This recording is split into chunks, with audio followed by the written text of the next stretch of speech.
కరీంనగర్ జిల్లాలో దారుణం చోటు చేసుకుంది. సైదాపూర్ మండలం శివరాంపల్లిలో ఓ పరువు హత్య తీవ్ర కలకలం రేపింది. ఓ వ్యక్తితో ప్రేమలో పడ్డంతో సొంత తల్లిదండ్రులే కన్న కూతురిని హత్య చేయడం స్థానికులను షాక్కు గురిచేసింది. నవంబర్ 14న జరిగిన ఈ ఘటన ఆలస్యంగా వెలుగులోకి వచ్చింది. సైదాపూర్ మండలంలోని శివరాంపల్లికి చెందిన రెడ్డి అర్చన ఇంటర్ ఫస్ట్ ఇయర్ చదువుతోంది. అదే గ్రామానికి చెందిన పాలు అనిల్ అనే వ్యక్తితో ప్రేమలో పడింది. ఇది గమనించిన తల్లిదండ్రులు అర్చనను పలుమార్లు మందలించారు. అయినప్పటికీ ఆమెలో ఎటువంటి మార్పు రాలేదు. ఆ తర్వాత అనిల్ ఇంటికొచ్చి వెళ్లాడన్న విషయం తెలుసుకున్న ఆమె తల్లిదండ్రులు రెడ్డి రాజు, లావణ్య అర్చనపై దాడి చేశారు. అర్చన చేత బలవంతంగా పురుగుల మందు తాగించారు.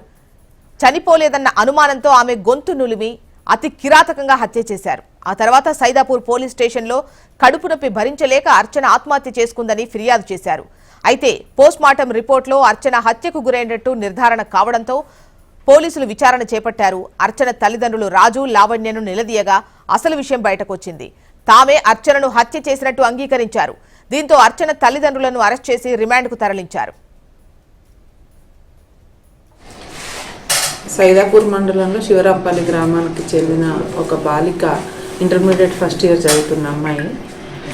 అదే గ్రామానికి చెందిన ఒక వ్యక్తి పోలు అనిల్ అనే వ్యక్తితో ఆ వ్యక్తి అమ్మాయిని ప్రేమ దాంట్లో వ్యామోహంలో పడివేసి ఆ అమ్మాయిని ప్రేమిస్తున్నానని వెంటపడటం వల్ల మేబీ ఆ అమ్మాయి కూడా సపోర్ట్ చేసిందని తెలిసింది.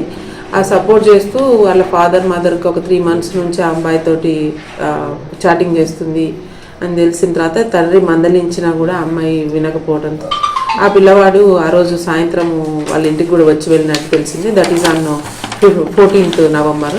అయితే తండ్రికి ఈ విషయం తెలిసిన తర్వాత అమ్మాయిని కొంచెం కోపం చేస్తే అమ్మాయి ఆ అబ్బాయిని ఎక్కడ వెళ్ళిపోతుందో చెప్పినా వినట్లేదు అనే ఒక భయంలో ఆ పిల్లని పాయిజన్ ఇచ్చి ఆ పాపని పాయిజన్ ఇచ్చి మళ్ళీ ఎందుకన్నా మంచిది మళ్ళీ బతుకుతుందేమో అనే ఉద్దేశంతో గొంతు నులిమి కూడా తల్లి తండ్రి సొంత తల్లిదండ్రులు ఆమెని చంపేసి తెల్లారి పొద్దున ఆమెని పోలీస్ స్టేషన్లో ఒక దరఖాస్తు ఇచ్చారు.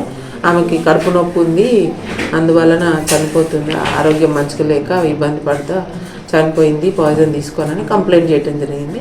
కానీ కొంచెం మాకు సమాచారం అందింది ఆమె ఎట్లాంటి ఆరోగ్య పరిస్థితులు ఉన్నాయో ఒకసారి చెక్ చేసిన ఆ సిచ్యువేషన్ అంతా కూడా కొంచెం మాకు సస్పిషియస్ అనిపించి దాని మీద పూర్తి స్థాయి విచారణ చేసిన తర్వాత దానికి సపోర్టివ్గా మాకు ఎఫ్ఎస్ఎల్ రిపోర్ట్ కూడా రావడం జరిగింది. ఇది గొంతు నులిమి చనిపోతే హైరాయిడ్ బోన్ అనేది ఫ్రాక్చర్ ఉంటుంది.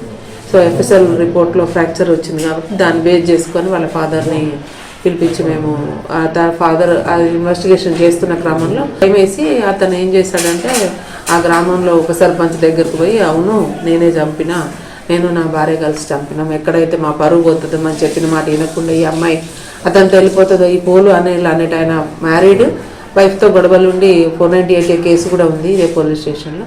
అతను ఎక్కడ వలలో పడింది కాబట్టి ఆ అమ్మాయి చిన్నపిల్ల చెప్తే వింటదో లేకపోతే మళ్ళీ ఇంట్లో నుంచి వెళ్ళిపోతుందేమో అనే భయంతో నాకు ఇంట్లో పెళ్లి కావాల్సిన అమ్మాయి పెద్ద పాప ఉంది, కుటుంబం వరువు పోతుంది అనే ఉద్దేశంతో వాళ్ళు అనుకొని ఇద్దరు కలిసి అదే రోజు రాత్రి ఆ అమ్మాయిని పురుగుల మందు తాగించి తర్వాత ఆమె గొంతు నులిమి కూడా చంపేసినట్టుగా మాకు అతను ఉప సర్పంచ్ గారి దగ్గర కన్ఫెస్ అయితే వారు ఇచ్చిన సమాచారం మేరకు ఈరోజు సెక్షన్ ఆల్టరేషన్ చేసి అతన్ని కస్టడీలోకి తీసుకోవడం జరిగింది.